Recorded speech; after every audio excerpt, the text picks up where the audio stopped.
नमस्कार। मैं धर्म शिक्षक राजेश मिश्र पुनः आप सबके समस्त धर्म प्रदर्शक प्लेटफॉर्म पर उपस्थित हूँ।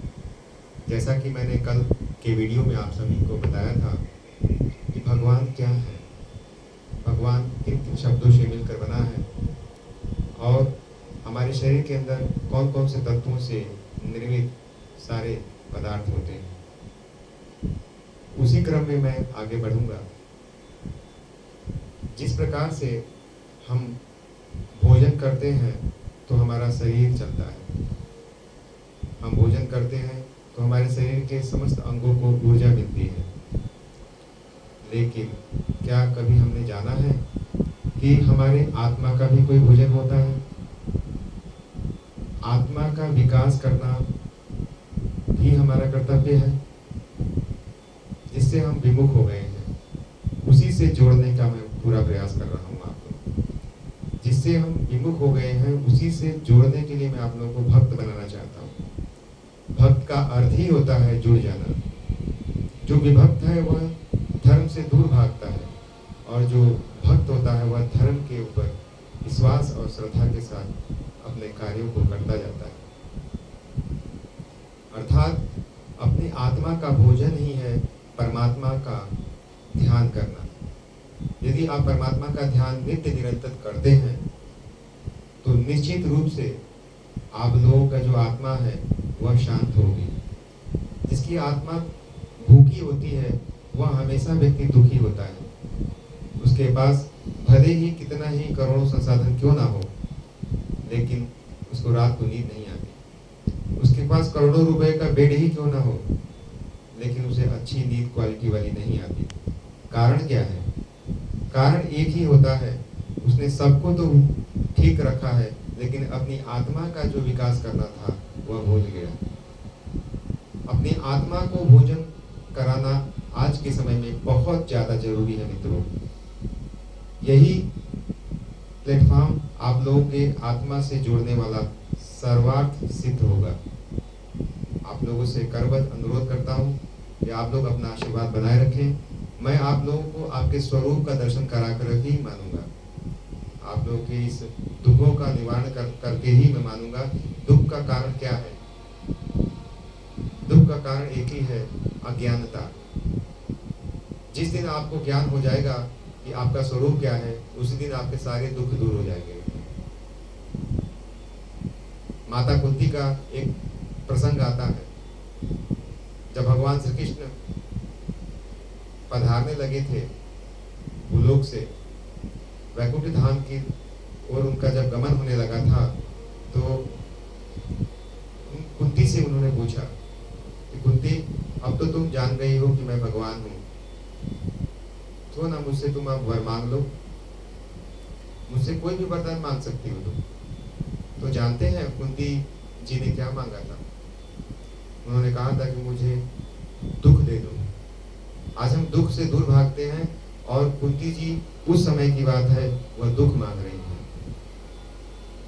भगवान यदि किसी के समक्ष उपस्थित हो जाएं और कहें कि मुझसे वरदान मांगो, तो क्या कोई दुख मांगेगा? कोई नहीं मांगेगा। लेकिन कुंती ने मांगा था। कारण क्या था? भगवान श्री कृष्ण ने पूछा कि सब लोग मुझसे अनेक प्रकार के संसाधन मांगते हैं, पुत्र मांगते हैं, पत्नी मांगते हैं, पति मांगते हैं, शक्ति मांगते हैं, लेकिन तुमने दुख क्यों मांगा?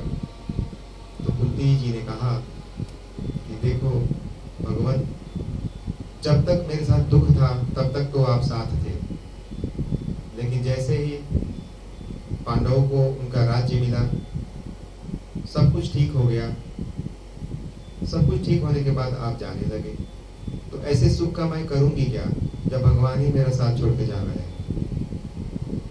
अर्थात मुझे दुख ही अच्छा था जब तुम मेरे साथ थे। यह प्रसंग मैं आप लोगों को यह इसलिए सुनाना चाहता हूँ कि जिसके सामने यदि दुख आता है तो वो हारे ना, उसका मुकाबला करे, उसके कारणों को पहचाने और कारणों को चुन चुन करके खत्म करने का प्रयास करे। दुख आता है, परमात्मा परीक्षा लेने के लिए ही देते हैं उसको। आपका परीक्षण का समय होता है, उस परीक्षा में आप पास होइए, दुखों का निवारण अपने आप हो जाएगा। पुनः मैं आप लोगों को यही कहूँगा कि अपनी आत्मा को भोजन देते रहिए। आत्मा का भोजन है शास्त्रों का अध्ययन करना, परमात्मा के बताए हुए आदेशों का पालन करना, धर्म का मार्ग पे चलते हुए अपने कार्यों को करना। यदि हमारा शरीर पंच तत्वों से बना है, भगवान हमारे अंदर निहित है।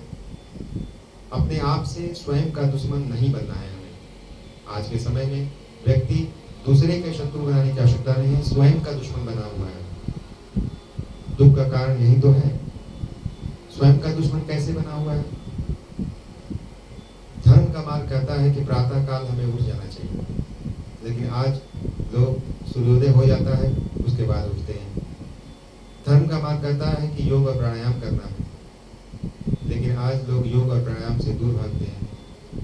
धर्म कहता है कि प्रातः काल उठ कर करके हमें नित्य प्रतिदिन भक्ति का, प्रार्थना का हमें सहारा लेना चाहिए, अपनी आत्मा को भोजन देना चाहिए, लेकिन आज लोगों के पास उसके लिए समय नहीं है। हमारे पास समय फिल्मों में 4-4 घंटे निकालने के लिए मिल जाता है, लेकिन परमात्मा के सानिध्य में बैठकर अपनी आत्मा को भोजन देने के लिए 10 मिनट नहीं है हमारे पास। क्यों? क्योंकि आपका मन नहीं लगता वहाँ। मन कैसे लगेगा? जब आत्मा अशुद्ध हो जाती है तो मन नहीं लगेगा धर्म के कार्यों में। उस दिन जान जाना चाहिए कि हम जिंदा मुर्दा हैं। इस पृथ्वी पर मुर्दा ही मुर्दा नहीं होता। जिसके अंदर धर्म का आचरण ना हो, धर्म का पालन जो व्यक्ति ना करता हो, वह जिंदा मुर्दे के समान होता है। ऐसा शास्त्र, भागवत, ऐसा शास्त्र में कहा गया है। पहले के लोग जितने भी थे, पुराने लोग, धर्म का सहारा लेकर करके कभी भी अधर्म का कार्य नहीं करते थे। लेकिन आज नित्य प्रतिदिन अधर्म जिस प्रकार से बढ़ रहा है, आने वाले समय में यदि ऐसा ही रहा तो निश्चित रूप से विनाश आने में देरी ना होगी। इसलिए मेरा आप लोगों से करबद्ध निवेदन है कि धर्म का सहारा लेकर सत्य के आचरण करते हुए अपने जीवन का हमें पालन करना चाहिए। अपनी आत्मा को खुराक खिलाते रहें, खिलाते रहें, खिलाते रहें।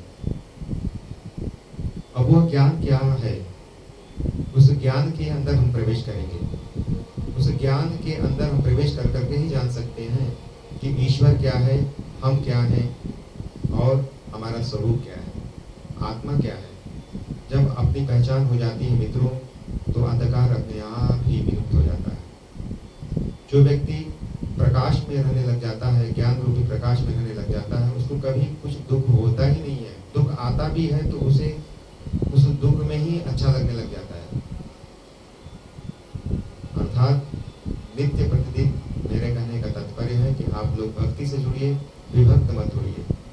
भक्त बन कर करके, धर्म का सहारा लेकर के अपने आप को अपने आप के पथ को सुगम्य बनाइए और सत्य का पालन करते हुए अपने आचरण को और अच्छा उन्नति बनाते रहें। इन्हीं शब्दों के साथ मैं पुनः कल हाजिर होऊंगा आप लोगों के सामने। आपको ज्ञान का, आप लोगों को सहारा देकर करके आप लोगों के स्वयं का स्वरूप दिखाने के लिए मैं पुनः प्रकट होऊंगा। तब तक